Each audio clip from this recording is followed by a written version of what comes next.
Hello, everyone, and welcome to today's health and wellness webinar, Truth versus Trends, How Misinformation Hinders Produce Consumption. I am so excited about today's conversation. Thank you all for taking time to be with us today. We have a powerhouse panel for you with three wonderful speakers brought to you by the Foundation for Fresh Produce. For those who don't know me, my name is Katie Calagero. I'm the Director of Marketing and Communications here at the Foundation, and it's my pleasure to host you for today's webinar. We at the Foundation are growing a healthier world by changing the trajectory of human health. The mission is simple yet ambitious. And we believe that fruits and vegetables are the answer, and we must remove barriers that prevent people from eating more of them. When we're thinking about the barriers to consumption, there's four focus areas that we're looking at in terms of strategic outcomes. We want to boost appeal. We want to make them exciting, and we want to drive demand so that people choose and eat them every time they eat through culturally relevant content. We want to improve access, making them easy to choose, whether it's in schools and stores or at other places where people are making decisions about food. We are nurturing fruit and vegetable professionals. We're passionate about that, hence the webinars that we have quarterly here, and you're all here today to help us do that. So thank you for your passion about this mission as well. We aim to arm you with information so that you can go out and counsel consumers at every point of influence. And lastly, we scale partner impact, forming strategic alliances and stakeholder engagements that strengthen our collective global impact. So as a global foundation, thinking globally, but acting locally, this work culminates here in the United States through our Have a Plant campaign and digital ecosystem. And this helps us come together with unified messaging, so that makes it really easy for consumers to grow a love for fruits and vegetables through content. For those familiar with Have a Plant and fruitsandveggies.org, this is your one-stop shop for all things fruits and veggies. So we've been hard at work this year to make this site more user-friendly. We listen to you all. There is a dedicated spot now on the site for professionals where we continue to add new resources every day that can help you communicate to consumers where they are looking for information. For those who aren't as familiar, these programs are committed to helping consumers live happier, healthier lives by boosting the appeal. And we do this through compelling content that inspires them through science-based information, consumer-focused resources, recipes, databases, food and nutrition, health information through science and engagement tools throughout the ecosystem. And this includes the site, our social media channels, and our newsletters. We also have dedicated resources for professionals, like I mentioned, and this can be found here through this link. We'll follow up with these slides, but there are toolkits, promotional ideas, seasonal recipes, and also like webinars like we have today that will unpack research related to growing consumption of fruits and vegetables and how we can share practical ways that you can implement them in your respective communities. So that was a lot. I need to get to the people here. But before we begin, just a couple of housekeeping notes. This webinar is eligible for one credit CPEU in accordance with the Commission on Dietetic Registration CPU Prior Approval Program. That's a mouthful. But point is, you will receive your certificate via email after the completion of this webinar. And guess what? Sit back, relax, enjoy, take it all in, because this webinar is being recorded and we will send it out along with the slides and your certificate after the webinar. All right, I'm sure you're going to have questions. This is an engaging group. So I want you to go ahead and use the Q&A function at the bottom of the screen there to ask any of your questions. Keep them coming as we go, and we'll curate them at the end as we open it up for a chat. But we don't want you to forget anything. So just go ahead and put them in while you're thinking about it. And like I said, we'll get to them at the end. So now that you're aware of all that, here are the learning objectives. I'm not going to read through them, but y'all are familiar because you registered and they were in there, and they'll also, again, be in these slides when you follow up. Okay, so now, drum roll, please. I'd like to first introduce Siobhan May, my colleague, Director of Communications and Brand Content at the International Fresh Produce Association. Siobhan is a communication strategist and brand leader who sits at the intersection of storytelling, brand experience, and digital transformation. She's been instrumental in leading our organization through AI initiatives and contributes to the organization's strategic approach to member engagement, personalization, and industry influence. Second, we have Sylvia Klinger here, a global nutrition communicator, award-winning author, nutrition and culinary consultant, and founder of Hispanic and Multicultural Nutrition Communications. Her international recognition as a nutrition expert is a testament to her dedication, serving communities and discovering the joy of delicious and nutritious foods like fruits and vegetables. You're going to see her passion come through today. And last but not least, Stacey Bates, Director of Wellness Nutrition Strategy at HEB, where she bridges the company's core food retail business with its expanding healthcare services division. Stacey brings over 17 years of expertise in nutrition communications, marketing, education, business development, health services, operations, and leadership. Stacey also serves on our foundation's board of directors, so thank you for your volunteer leadership, Stacey, as well. Okay, so we do have to put some disclosures on the screen before I pass the mic over to Siobhan to kick us off. So let's get into it. Siobhan, thank you. Welcome. Thanks so much, Katie, and thanks everybody for joining us today. I think about misinformation all the time as a comms professional, and so I want to start today just by let's set the landscape. So we know that according to U.S. dietary guidelines for Americans, 90% of Americans are not meeting vegetable intake recommendations, and 80% are not meeting fruit recommendations. But at the same time, Americans are reporting record exposure to food and nutrition content.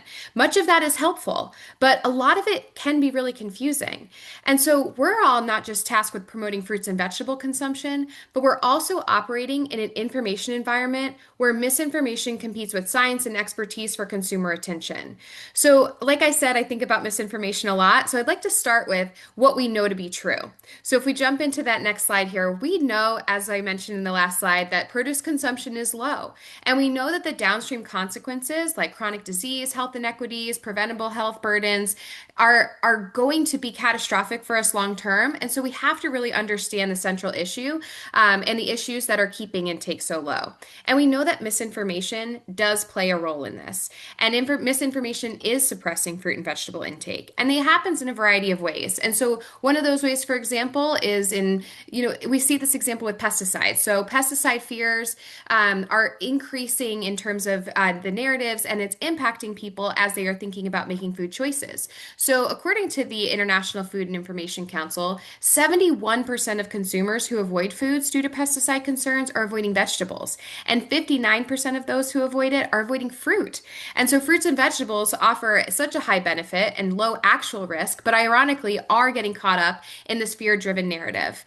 Similarly, we'll also see misinformation playing a role in just sort of crowding out any actual conversation that is helpful with nutrition information. So right now we're seeing a lot of information and a lot of discourse around ingredients and processing. And so research from Ketchum and Eat Well Global are showing us that 49% of Americans are actually avoiding ultra-processed foods, 42% avoiding artificial colors, but 78% are saying that these are things that they consider when they're making food choices. Obviously, this isn't as big of a concern for fruits and vegetables, but these concerns are dominating consumer attention. So it's crowding out questions like, am I eating enough fruits and vegetables? And so consumers can often make decisions based off of some of those current discourse and things that they're seeing more in the news. And we also recognize that, as I mentioned before, there's a high exposure of food information that we're seeing constantly. But also we have to think about what we don't know. So if we're really kind of narrowing it down, I'm going to be honest with you. We don't know how to slow or solve for the velocity of misinformation.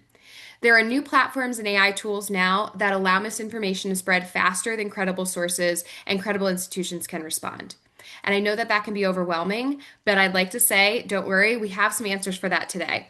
And so research is showing that especially when it comes down to some of those conversations around that are tapping into high emotions, so maybe fear-based or even anger-based, people are relying more on that information and they're increasing their belief in fake news, but it doesn't actually translate to their increased belief in real news. And so when people are encouraged to rely on emotion rather than reason, they actually become more susceptible susceptible to misinformation. And so we also know that we're not quite sure right now about how often consumers are really fact checking.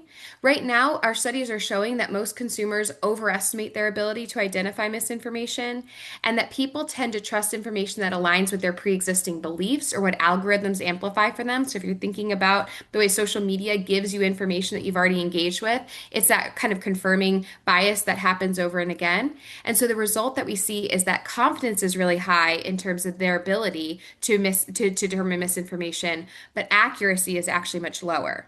So that leaves us with, what do we know about the information system, and how can we work to help consumers kind of splice apart some of this misinformation and make better informed decisions? So right now, according to McKinsey's analysis of AI search behavior, AI models are relying more heavily on high quality, high authority sources, which is great news. And we're also seeing that, according to this research, 44% of respondents are preferring AI powered search tools like ChatGPT and Google AI and so on. And that is beating our traditional search engines like Google, and it's beating review sites, social platforms, and even brand pages. And what's really important about this is that this shifts the conversation from sort of share of voice, which used to be able to be accomplished through just having lots of volume, lots of money, lots of sponsored content, and it's now shifting the conversation towards share of answer. So it's really about getting the best and clearest explanation into that information ecosystem so that both humans and the AI can find it and repeat it. So this really creates a great opportunity for us. So if we talk a little bit more about that, what can we do with that and with that knowledge about how information moves? We can work to become the clear, consistent, and accessible answer to consumer questions. Misinformation thrives in the absence of simple, direct, accurate answers. And our opportunity is to provide that information in plain language with responses that are on topics with consumers are really worried about. So pesticides, affordability, food safety, and so on. So understanding how these models work helps us kind of rise above that misinformation. And so what we're seeing is that AI is drawing heavily on diverse sources, which also includes something like you're putting a podcast out, you're posting it on YouTube and including a transcript. It is going to scrape that information, and it's going to be able to give an opportunity for smaller, credible voices to rise above some of that misinformation and be the answers that AI is summarizing for people as they search. And so the other thing that we want to really think about is that if we're looking at who we can leverage and whose voices are going to kind of cut through the noise, according to consumer research right now, 41% of our consumers trust their doctor, 29% trust scientists or researchers, and right behind that, 28% are trusting dietitians. But only about 10% are reporting that they trust food companies. So it's essential that dietitians, clinicians, and other community educators have simple, repeatable, fact-based messages to rely on. And we'll talk a little bit about this later, but I do want to put out there that what we're seeing as well with research from Frameworks Institute, which really studies how people receive information, they really warn against something like a myth busting. And their research shows that myth busting often reinforces the myth, and then people may even remember us as the source of the false information. So we want to think about, instead of trying to go out there and correct the record on misinformation, we want to lean confidently into providing correct information and letting our credentials and our experience and our backup really carry that message forward. So that also leads into leaning into earned media. AI systems, as we can see in a recent Muckrake study, 95% of those links are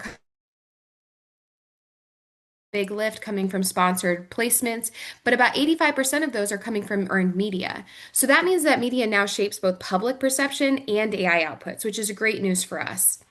I want to keep in mind that we can provide authoritative, transparent, and non-alarmist information. So consumers don't need more content. They need better content. And so when we're thinking more about that, we also have to keep in mind is that the strategy may evolve. If you asked me this 6 months ago, it might be a little bit different than what we're seeing today. But the fundamentals are going to hold true. To meet people where they are. We want to answer the questions that they actually have.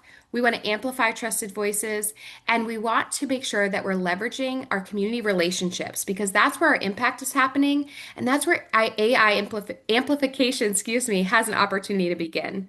So I want to leave us with just a final thought in terms of the role that we can all have on the screen here.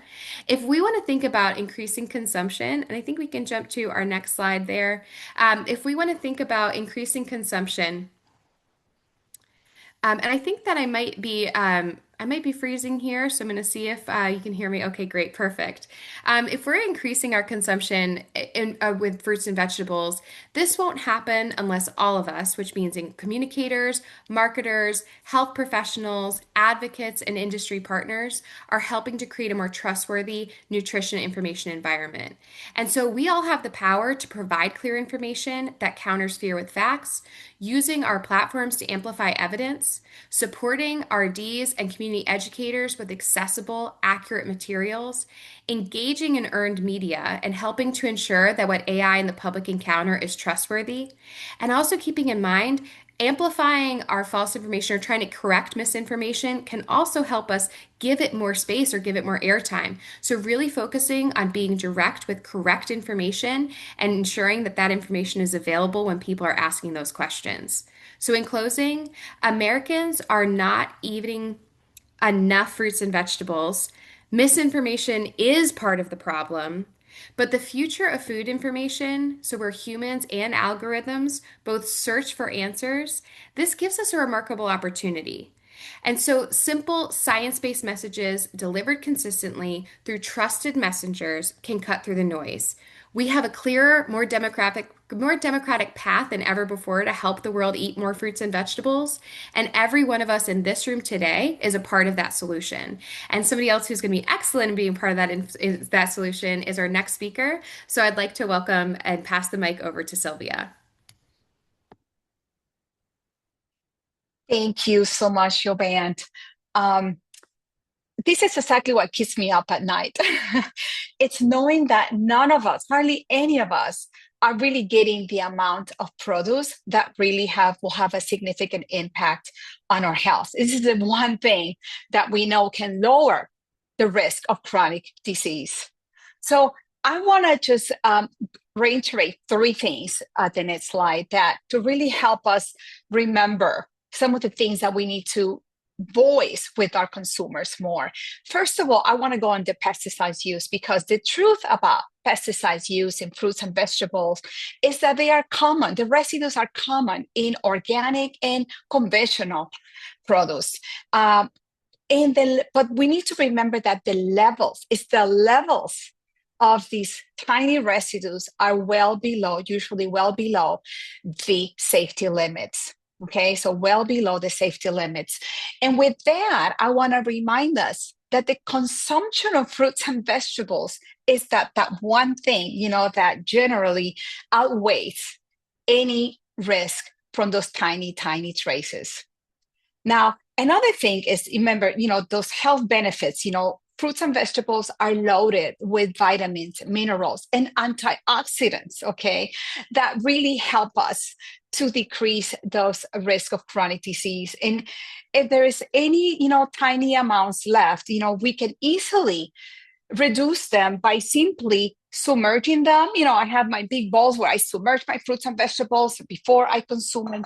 And then the other thing is that you can always, give them a nice little scrub under running cold water for those vegetables, especially that are like potatoes and carrots that are inside the soil. And basically it's just to remove the soil, all that dust that is around them. So you want to give them a good scrub. You want to submerge them in water to really reduce any of those tiny, tiny traces.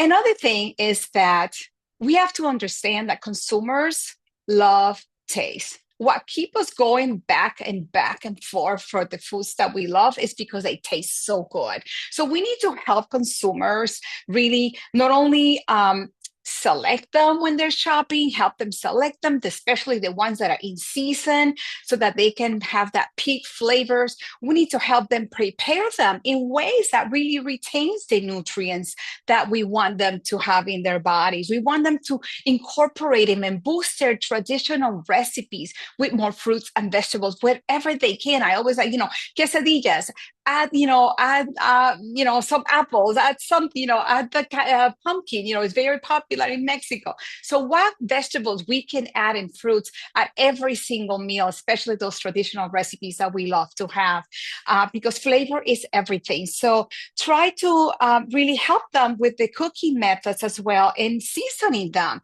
in ways, like I make my own seasonings many times where I add less salt, less added sugar, less saturated fats, also helping them to do combinations of healthy seasonings with also, these herbs that are delicious in their cooking. So we need to understand that these ways to cook it and the ways to present it with both flavors, crispy and flavorful, is exactly what's going to keep our consumers eating more fruits and vegetables.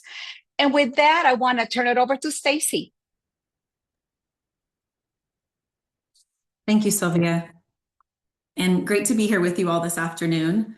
Um, I'll kick it off with saying I'm just grateful to be here speaking with you, but also grateful for the team of dietitians. I think it's an interesting space to be in retail dietetics, and I'll share a little bit about what I mean by that with you. But I get to work with an amazing team of registered dietitians at HEB who lead our Wellness Center of Excellence. So sort of like an internal consultancy for our general food arm and then our healthcare arm, really working to do two things that I think are really important, which is enhance our reputation in wellness and enhance trust and credibility. And we really do that, if you'll go to the next slide, by what we call the intersection of really where consumers are seeing trends or what consumers want, because we are a retailer, so we are always responding to those trends.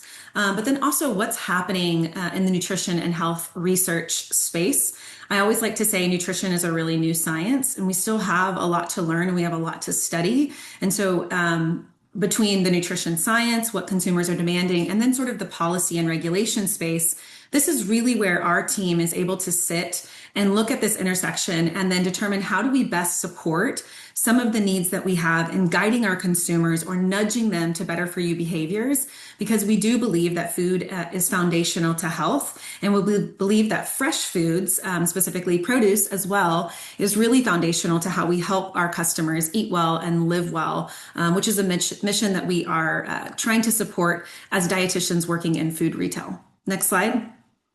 But one of the things we also know, and I think this is really interesting when we think about our consumers, and many of us as health professionals would say, well, healthy is defined. And yes, it is defined, and it has been shared now again in the new iteration of the FDA healthy definition. But I think when you talk to our consumers, and I think this is something important I've learned as a dietitian over many years and for over a decade at retail, is that it really matters how the customer thinks about what they call healthy. And so when we research, our consumer insights team at HEB asks customers what they perceive as healthy, one of the great things that we see is they really do see whole, fresh foods as sort of this healthiest gold standard. And then sort of along the continuum that you'll see these naturally fresh packaged foods. Also sort of some claims that they might see. So you think about attributes that you might see as you're shopping online or in shelf tags in store. And then really kind of the barrier of what they see as not being healthy is more on, I think, this conundrum of what folks are trying to sort out. And we talked a little bit about in processed foods. But one of the things that's really interesting, and I think we'll get into this as we get into kind of our discussion today as part of the webinar, is as customers are thinking about healthy, their description of healthy and the research that we see really aligns with what they perceive to be healthy when we think about fresh items, when we think about produce. But still, they're not consuming enough today. And I think we'll really dig into some of what we see in the research as to why that is, and excited to share a little bit more with you. But Katie, I'll kick it over to you. Wow. This is so exciting, and we already have so much chatter in the Q&A. Thank you all for your insights. So we're going to have an open chat. So we've got a few questions teed up here for the group. So let's dig in. What are some of the most common misconceptions or points of confusion you see among consumers when it comes to fruits and vegetables? Stacy, you just started, so I'm just going to kick it right back to you because I know you've got a lot to unpack there. Yeah, I think we see a lot of, and I think I saw this question come up as well. I think customers are oftentimes information that they're seeing around just pesticides, information that they're seeing around conventional versus organic produce options, and really the difference between those two. I think as we see a surge in attributes that are being utilized or verbiage as we think about nutrition and health, so things like low carb or high protein. Proteins are really interesting and sort of hot topic for folks right now. I think, again, some of those things start to clutter and confuse many of our customers in how they're thinking about shopping and what they're looking for and how produce really fits in to some of those attributes or to some of those concerns they might have. Mhm. Yeah, I feel and like there's like go an ahead. eat this, not when you start to get into eat this, not that, with this, with that, sure, people get confused and then they just eat none. They just don't do it at all. And we have research that shows that too. Sylvia, would you like to build? Yes, yes, definitely. I think that we have a responsibility as registered dietitians to really help consumers understand, and so they can, pass it on to others as well. That all these fruits and vegetables really, we can saturate the internet. I'm always searching for things, and see what comes up because I want to make sure that registered dietitians' answers come up at the very top. We have a chance to intercept, just like in football. We want to intercept that misinformation and really saturate the waves with the correct information. And I think that's our responsibility. So every time that a reporter calls me or something about writing anything, any presentations that I could do to facilitate the way that we eat more fruits and vegetables and how to really make it easier on our consumers and how to help them to fall in love with fruits and vegetables, I think is our responsibility. So I think we have a great way for us to be more vocal about the importance and knowing that it just breaks my heart that we're eating what 1 cup of vegetables, of fruits, maybe not even, and then of vegetables, and then about a little over more of fruits. I mean, it's just it breaks my heart that we're eating so little of the one thing that really can help our health more. Well, and I would just add to that, I'll throw in, if that's okay, Katie, I think, we see some of the misconceptions. So we talked about those, but I think there's also barriers to entry that we see. And I see a lot of these flowing through the chat as well. And I think this is what makes it challenging. As retail dietitians, we know the importance of produce to health, and we're trying to translate this. But I mean, it can be anything from taste preferences to kind of cultural relevance of what they're used to in the home. Which I think is why it's important that we expand our profession and create more culturally relevant content. Sylvia, I know you work on this every single day. We talk about this as a team. It's cooking skills. So knowing what they're going to do with Yes. the produce when they bring it home. It's the motivation because it can take time. Maybe it's not always as convenient. They don't want to have to waste it or throw it away. We hear a lot from our consumers around it's a perishable item. And so that can be a challenge. Cost and affordability can definitely be an issue. I think we see policy and regulatory impacts, as someone mentioned, with some of the changes happening with SNAP that are happening. So it's a really interesting time, even food environment. So what they're used to or what their food environment gives them access to, those can all kind of create challenges that we see in this space of just overcoming sort of the misconceptions of the way people think about produce and how it fits in to really power health, and the challenges they're facing. I like to keep them handy. This is why this is it. Welcome to my kitchen here.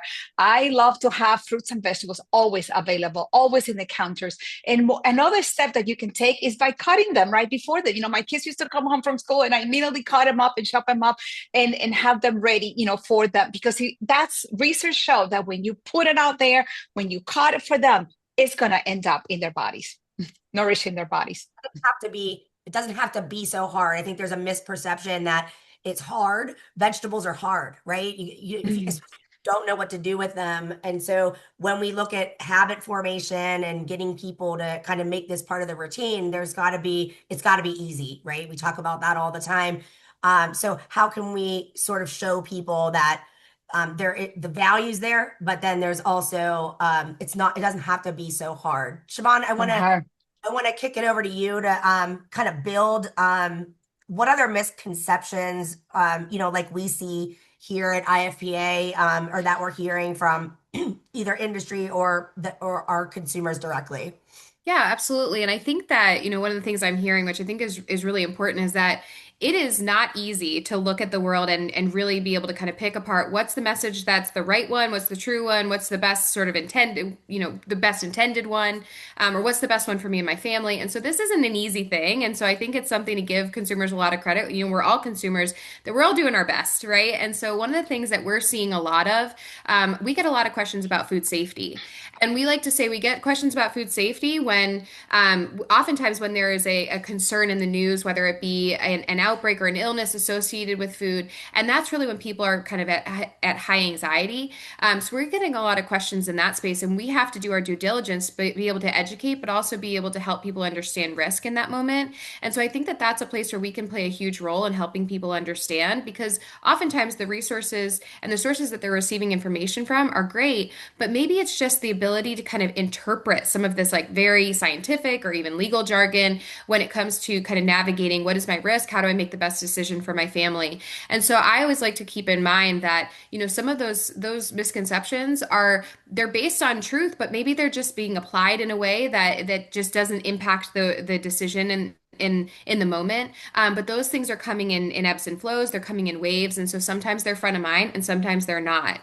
So sometimes we are interpreting, our food safety risk super low because it's not something that's in the news, and then tomorrow it hits the news, and now that's front of mind. And so we're not the same person in the grocery store as we are, every single day. And so that's another challenge too, is that it's very much a moving target to feel confident and comfortable that the information that you're receiving is the right information for the right moment. Mhm. Stace, you had talked about while we were preparing for this, just about you're seeing in your shoppers that a lot of people already have their minds made up in the store, but when they're coming in. So can you talk a little bit more about that when it comes to the misconceptions, and then that'll segue us kind of into like, what do we need to do from a messaging or framing standpoint that we can, as we're driving people in to the store or even at food service, we can talk about that also. But I wanted to prompt you on that nugget. Yeah, no, thank you for that. This is a great question. And it's kind of I'll throw this back as a challenge to everyone who's on the webinar today. And I think this was a call to action. Katie, when you kicked us off, is really what we find. And I've been in food retail now for almost 12 years. And I thought I was going to come into food retail and change the world, because we were just going to change the way that we signed products in the store and merchandise them. And that was just going to change everything. And what I learned very quickly through a lot of our internal research is that oftentimes customers already have their mind made up about what they're going to buy before they ever walk through our store doors. Especially today in the age of rapid social media and AI, they're searching for what they're going to make for dinner. And we've done customer intercepts. I've sat across from someone and asked if they knew about XYZ product, and they said no. And what's funny is that product was sitting right next to the product they were buying on the shelf, but they had blinders on to the item they were getting that was already on their list that they learned about from a social media influencer. And so my challenge to us all would be that we need to be out in these spaces. We need to be sharing facts, and we need to be sharing information that resonates with our customers around what they should know about produce and the value of produce in the diet. And also, I would say what we've learned from customers is not just they already know what they want to buy once they go to our app or once they come into our store. They already have a list in mind, but they're really looking for, and someone mentioned this in the chat, price is top of mind for them. Obviously, right now, convenience is really important to them, and then also inspiration. So they don't always want us to tell them. They know produce is good for them for the most part. They may have concerns about, do I have to buy organic or should I buy conventional? But they really want to feel inspired. They want to know that it's something easy and convenient they can put into their repertoire. And they want to know that it's going to be affordable to feed their family, and they're not going to have to throw it in the trash can. And convenience, I mean, I've always we want convenience is at the top of the flavor, probably. Prices, flavor, convenience. Yet, we worry about those ultra processed foods and things that could, have too much added sugar, too much added salt, too much saturated fats. And I always tell my consumers is that, we're humans. We're humans, people. We're humans. We're going to go to a wedding, have a piece of cake. We need to just learn how to do these things more moderately and not make a career of it. Like one of my patients told me, this, you mean that I should not make it a career. Exactly. It's poquito, like I always say in Spanish, poquito, because, those are the things that we need to limit, not prohibit. Again, we need to limit them, but we know that there is things that we need to eat more in abundance, and that's more fruits and vegetables.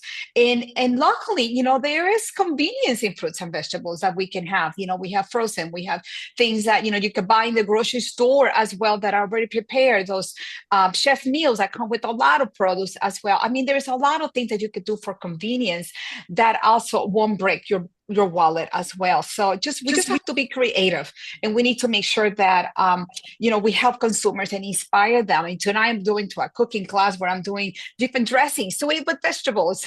So something simple like an olive oil with a little bit of lemon juice and a little bit of spices could create an amazing dressing that you have the ingredients at home.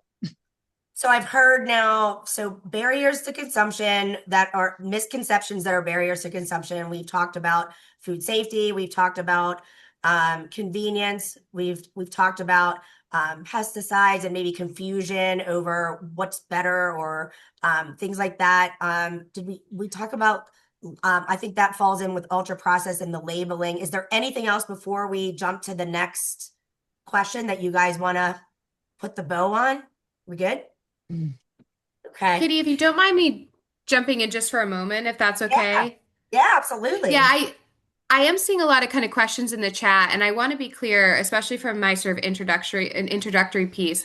I think we were very intentional in choosing to talk about misinformation instead of disinformation. And so misinformation is when information isn't, maybe we're getting the facts wrong, or maybe it's just being sort of interpreted in a way that's sort of misleading. Whereas disinformation is intentionally and on purpose giving incorrect information. So I want us to put aside that we're really talking about when we talk about misinformation, it's sort of like the spiral effect of maybe a fact just like slightly misinterpreted or something along those lines that can kind of create sort of a belief system on a topic. And I'd also like to say that, I know that there are some questions in there, especially about pesticides and things like that. I'd like for us to think about like the big narrative around some of these topics that exist across the board, not just what's coming out of our industry or in marketing, for our products. Because when we look at those consumption numbers, 9 in 10 not eating enough vegetables, 8 in 10 not eating enough fruit, we're not talking about the difference between marketing a product or a type of growing or things like that. We're talking about really big behavior shifts. And so in terms of, when we talk about misinformation, oftentimes what Katie had said is that sometimes when we're just so overwhelmed with conflicting information, we turn it off and we just don't do it. We just turn it off and we don't eat any fruits and vegetables. So we're really talking about misinformation from that big kind of tidal wave of pushing people away or hindering consumption overall. And Thank Siobhan, you. I would just add to that if I can, Katie. I think what it does, unintentionally, to your point, is, and we see this with our lower income consumers. So there's so much information out there around conventional versus organic, and organic is an attribute that's growing in popularity. We see it year over year, which, I'm not going to justify that that's right or wrong. I think that's a choice that's available to consumers. The problem is when that becomes the barrier from a cost perspective for a low income consumer to be putting produce in their cart because they feel like if they can't purchase organic produce, they might as well just not purchase any produce at all. And then oftentimes what we see then takes the place of that is a food from center store that's less healthful, that they know their kid's going to eat, that they don't have to throw away. And it's again, it kind of adds another barrier to entry for these consumers who might not be as informed. That's a great point. Thank you. Thank you both. Okay.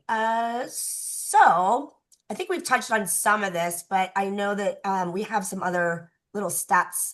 So what key messaging or framing strategies have you seen that are effectively driving behavior change around fruit and vegetable consumption in your spaces? Siobhan, I'm going to kick it to you first, and then I'm going to go to Stacy.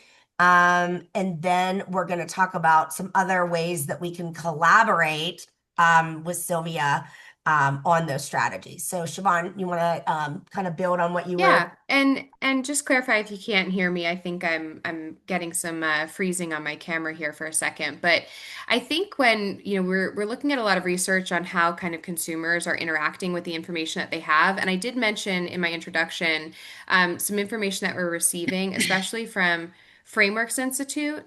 And they are recognizing, I know we spoke a little bit about myth busting and instead amplifying expertise.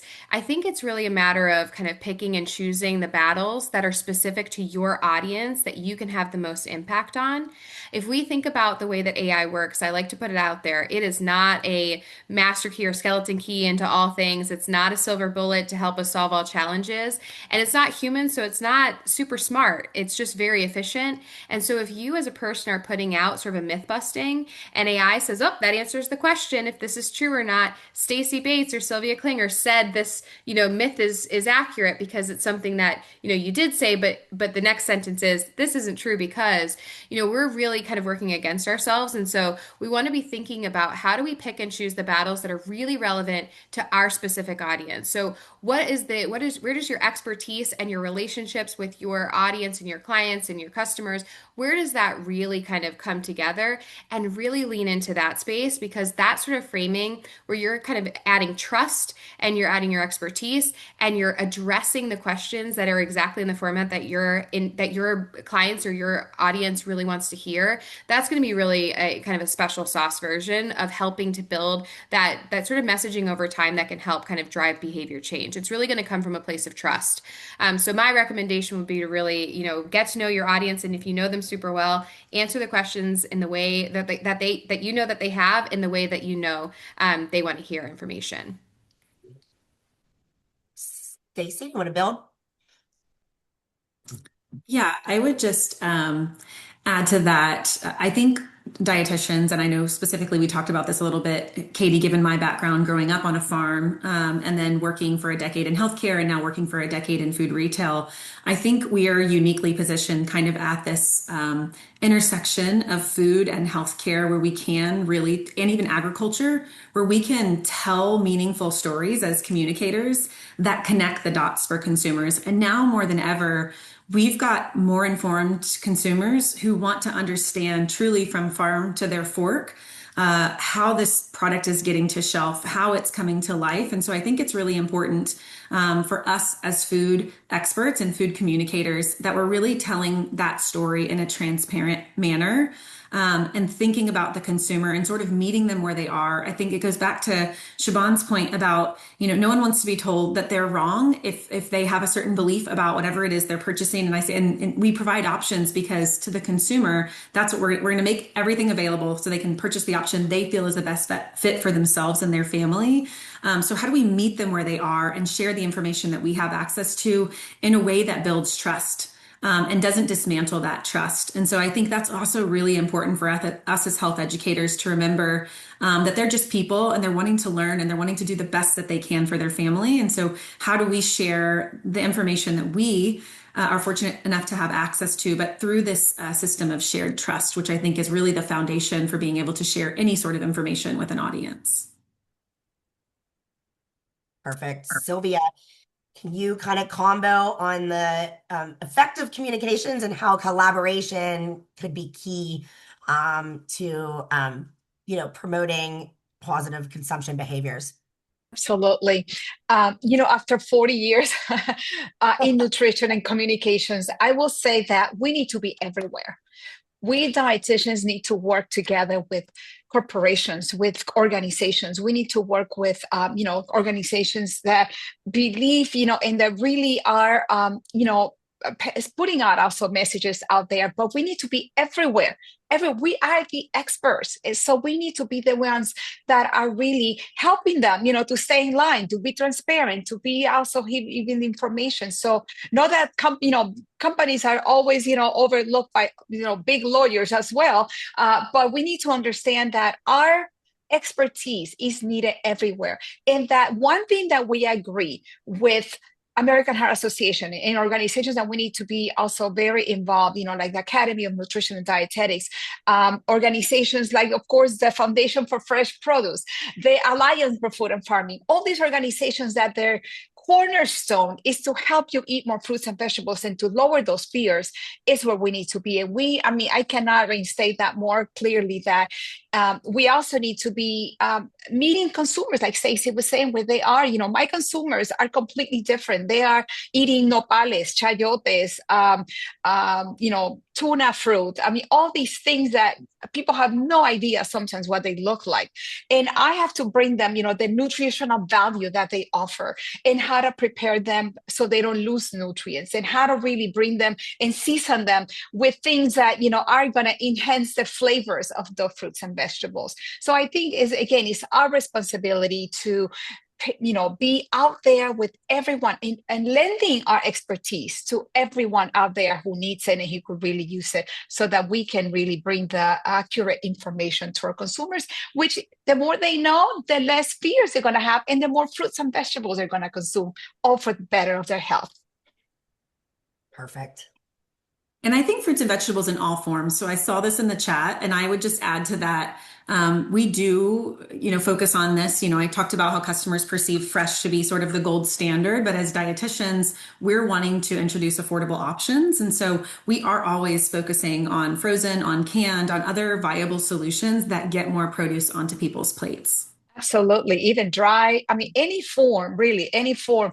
We know that we only consuming so little. None of us are consuming enough of the amount of products that we need to have for better health. And I always tell my patients too that the vitality that you get from eating these fruits and vegetables in any form is just unbelievable. I mean, I can it's like, I don't take any caffeine. Obviously, every time I go to TV, where do you get all that energy? I said, because I eat a variety of foods every day, and I load up myself with the things that really make a difference in my stamina every day. I run marathons, and I need that energy. And you're going to get that from a variety of foods because they all have a role in our body. It's not just that one single one. Together they're gonna be more efficient in our bodies and give us that vitality that we're searching at any age, even at my age. I need your energy, and we have energy. We got energy. Okay.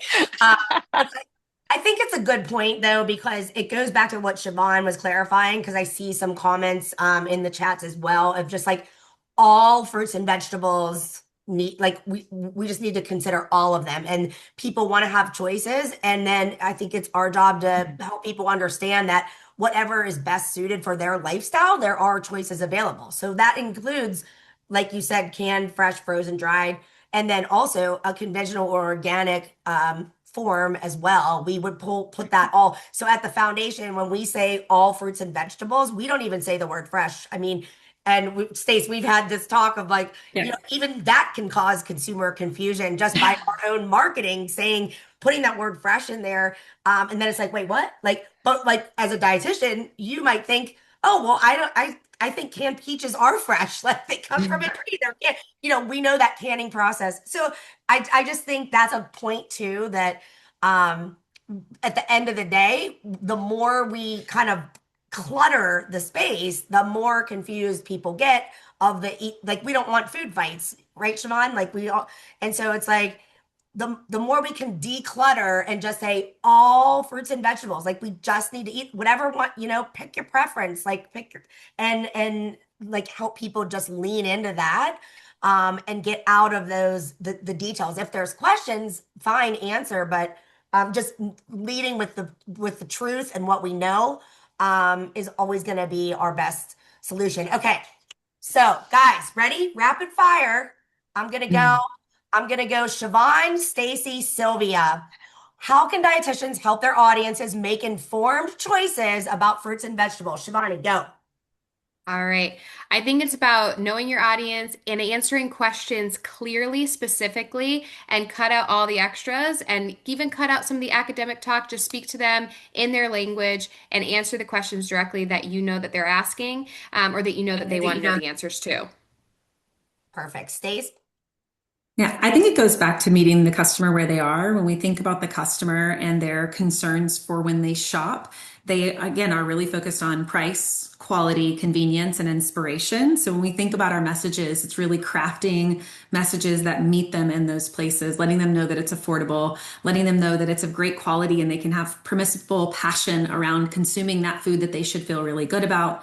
Making sure that they know it's convenient, or to someone's point in the chat, we do this in stores. We sample. Our connection center is always, working with recipes that include produce, and so letting them know that it can taste really great and that it can be this inspiring thing that they can feel good about feeding their families. Versus leading with nutrition, which I think we tend to that. This is Yes. leading with nutrition because for the most part, customers tell us, well, I know it's good for me and I feel guilty because I know I should be eating more. So how do we take that guilt away and give back, again, that just permissible passion around getting this food onto the plate more? Perfect. Thank you, Sylvia. Bring us home, girl. Taste, taste, taste. How can we make them eat more of it? Is by enticing them, inspiring them, how to really make things more flavorful, and how to really, for the whole family will enjoy them, not just one person only. So taste for me is the cornerstone of everything. And my goal is really to help you, to inspire you, to make these fruits and vegetables or any form to be more tasty so that eat more of it. Perfect. Okay, so we're going to open it up. We've got a lot of questions here, and I've been focusing on our conversation. So, Katie, could you add one thing to a question I saw, if you don't mind, yeah, while you read your next please. question? Yeah, Someone said about absolutely. picky eaters. And so on the side, I do a lot of work with young athletes to try to get them to get more produce into their diets that are competitive athletes, because of course it helps for fueling. And someone asked, what do you do with picky eaters? One of the things I learned recently that was just mind-boggling, and Katie actually introduced us to a wonderful researcher who taught us about the importance of textures for young kiddos and how textures can really kind of turn off a young eater from liking produce or not. And this really came to life for me with my son, who we eat a lot of mushrooms. They're in a lot of the different dishes that we prepare. And he told me one night before going to bed, Mom, I really like it when you slice the mushrooms and make them a little more, or you don't slice the mushrooms and make them crispy. I like it when you leave them whole and they're a little bit more chewy. And so it turned the light bulb on for me that even different textures for these young kiddos, even beyond taste, can really be something that allows them to really enjoy a produce item or not. It still sticks with me. I keep talking about it and thinking about how people eat, and it's a whole fun experiment to kind of think about when you're talking to consumers about what their preferences are. And I want to get away from the term picky eaters. It's a preference. They're not picky. They're just, maybe they're a cruncher instead of a swoosher, right? And you're feeding them applesauce. I don't know. Okay, I'm looking through here, guys. Are there any other? Have you heard? There's a lot. Katie, Uh, one that I'll just jump in on because I think it was kind of essential to some of the things we talked about. There was a question about earned media and just sort of what we mean by that. And oh just as a yeah, quick that's a good one. clarification, Yeah. yeah, so when we talk about earned media, I like to say you're earning it by being an expert, right? And so these are things like media interviews, maybe their placements. The opposite is paid media. So if you're paying to get something listed or you're paying to get into a story, then that's going to be the opposite. Earned media is an interview, a quote, something along those lines. It can also be reviews on a page. It can be the things that is risky because we don't necessarily have control of the full narrative, but being a part of those conversations, especially as it relates to being interviewed or putting out our own articles in the news that are picked up as, from the quality of what they're saying, that's really going to be kind of falling into that earned media space. And demonstrating your expertise as professional as the experts, right? Mm-hmm. So we get a lot of media inquiries. If you're here, you're in our network, we know what you're working on or what your expertise is. We can tap you for those opportunities. There's also different tools that you can sign up for that you can pitch yourselves for media opportunities that are really coming up. So getting yourselves out there as the expert in media is a great way to get earned media. And there's And nothing I would just wrong, plug, nothing. Katie. Yes. Oh, Go ahead, I would just Stacey. plug fruitsandveggies.org. If you guys are looking for great recipes to pick up, beautiful imagery, great resources, talking points, when you are doing media, I mean, it's an excellent resource I use often to be able to share great, credible information. Yeah, Thank that's what I get all my inspiration pretty much. It's just beautiful, beautiful recipes. And every time I'm looking for something, it's always my place to go. Definitely. But appreciate that. You guys, going yeah. to the selected eaters and people that want to have. I think we need to expand sometimes the palette of this. I mean, it's interesting because with my children, I have one that was eating, always wanted to be in the kitchen with me, cooking and doing recipes, while the other one was like, I don't know about that. It's green, whatever. But I used to like remember in the mornings I do all these smoothies and all these things, and they're all different colors. So every day we'll have a different color. He had no idea that they had loaded with vegetables in there. And I remember one time I was at a TV interview. I asked him to go with me because he's now in communications, and he's like, I said, "Come with me. I want to do this on television." And I was doing one of the smoothie. He goes, "What? That's beets? Wait a minute." I mean, his eyes were just like, and he was already 21 years old. And so it's again, when you make them delicious. And again, I never added any sugar. Nothing that there is wrong to add a little bit of sugar, but there was no need really, because a different combination of like carrots and apples, I mean, really created a beautiful flavor that was sweet enough for even for kids. That's great. Thank you, Sylvia. I do want to address this, Stace. I hate to put you on the spot. If we don't have the data there, Siobhan, we might have something. But how is online shopping influencing shopper choices when it comes to produce? And is there a variable when people are using like Instacart where they have like less control? What are you seeing there from an e-commerce standpoint? Yeah, I will say we do still see more customers shopping in store than online. We have gradually seen online shoppers increase, and we do see shoppers opting to want to touch and feel and select their own fresh items. And that means everything from produce to market to seafood, even sometimes deli items. They want to kind of lay eyes on it.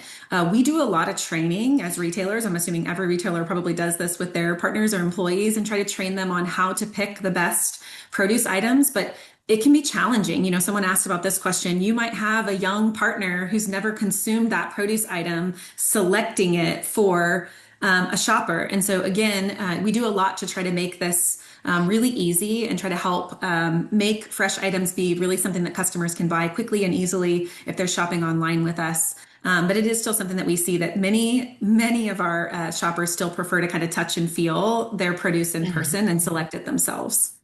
Well, and I think how do you solve for the impulse buy, right? I mean, but I think some of the data that we saw from Circana this year is that people are also going into the store multiple times a week now. They're making more Yeah. trips, smaller bags, but more trips, which is an opportunity for produce, and for the produce section of the store to kind of grab people where they're coming in more now than ever. Snacking, I think, too, is a big trend that we're seeing. So I wanted to mention that too, because smaller bite size options are also something that we're seeing on the produce industry side when it comes to innovation, right? So Well, oh, sorry, go ahead, Katie. all I was kind gonna of say, no, I think, it all kind of goes hand in hand of like the industry is listening, but then so like the more we can kind of share back with our produce partners of what consumers want, the more they're listening. It just if you understand like breeding and seeding and all that it takes time to create something new or a new varietal that tastes different or that can come in a smaller serving size or packaging. So it just takes a little longer than maybe some other CPG companies could just make a change. I So didn't speak to this, but I think one of the other things I would mention that's really kind of changing and shifting shop, we didn't get into this, and everyone will probably nod their head, is just the increasing incidence of consumers on GLP-1s, which is changing sort of the way customers shop in the stores. And I think also, Katie, kind of then benefiting what you're talking about, where customers are looking for smaller package sizes. They're looking for sort of different packages of the foods they're used to consuming. And they're buying more fresh, which is one positive benefit to come from that shift. One thing I was going to bring to, I think, is tasting. And maybe that's what farmers markets are so popular because, sometimes I get really excited when they tell me, oh, these apple, it's like, oh my gosh, my apples have taste so good today. And here, have a taste. And I'm like, I want to buy a bushel of those products that they are telling me that they taste so good. So I think sometimes, really enticing is, as a here, taste it, is going Mhm. to be a way for them to also take it home and hopefully, eat it that afternoon or that evening, whatever, when they're home. And seasonality, Sylvia, you mentioned this earlier, but I think one thing we can do as retailers is really kind of on our website when things are seasonal, really promoting those items because the taste is going to be superb when they're in season. The price is going to be much more affordable. And so again, just giving them some inspiration when produce items are in season, I think is really something we're working on. That's great. One last question here. Thank you all for your engagement. There's a ton here. We aren't going to have time to get to them all. But there is a comment here that I just want to address because I think it's really important and it's like kind of the elephant in the room. Is there continues to be a reduction of policy and funding support for nutrition education that could alleviate Mm, some of the decrease in the misinformation of nutrition and health. And so what can we do? Christy is asking to impact policy and influence change. And I appreciate that question. Stacey, you're pretty passionate about it and involved. And obviously on our Siobhan, our IFPA colleagues, the big A is advocacy. That's our main role on behalf of the industry. We are very involved and active in DC. It's not something that we push on the foundation side directly, just because we don't want to go to jail. It's just the thing. It's just we kind of have to keep the world separate. But if you are interested in getting more involved on a policy level, feel free to email Siobhan or I or Emily, who's also on the line, and we can get you over to the right people and share the resources. But also encourage you to follow along on IFPA's LinkedIn, where we would also, if there's an opportunity to kind of share your voice or leverage your voice, we put it out there and anyone can really participate and virtually march to Capitol Hill to help make changes in that space. But nutrition education is top front and center for the foundation. That's why we're here. We want to make sure you all have what you need to go out and fight the good fight on behalf of fruits and vegetables. So we're over time. I want to respect your time. So I'll just close out by saying thank you to our amazing speakers, Sylvia, Stacey Bates, Siobhan. This has been an incredible dynamic conversation. Obviously, maybe we should have 2.0 in 6 months. And revisit with AI and everything else. But if there's anything else you need, if there's nothing else you remember, please go to fruitsandveggies.org. It is your one-stop shop for all things, all of the resources that we talked about today, the inspiration and the toolkits and the topics. There's blog posts, everything else that you might need to share and communicate with your consumers. So thank you all for the work that you do each day, helping us advance our mission to grow consumption of fruits and vegetables. I hope you have a wonderful holiday season, however you're celebrating, and I hope you find many occasions to have a plant. Thank you. Take care.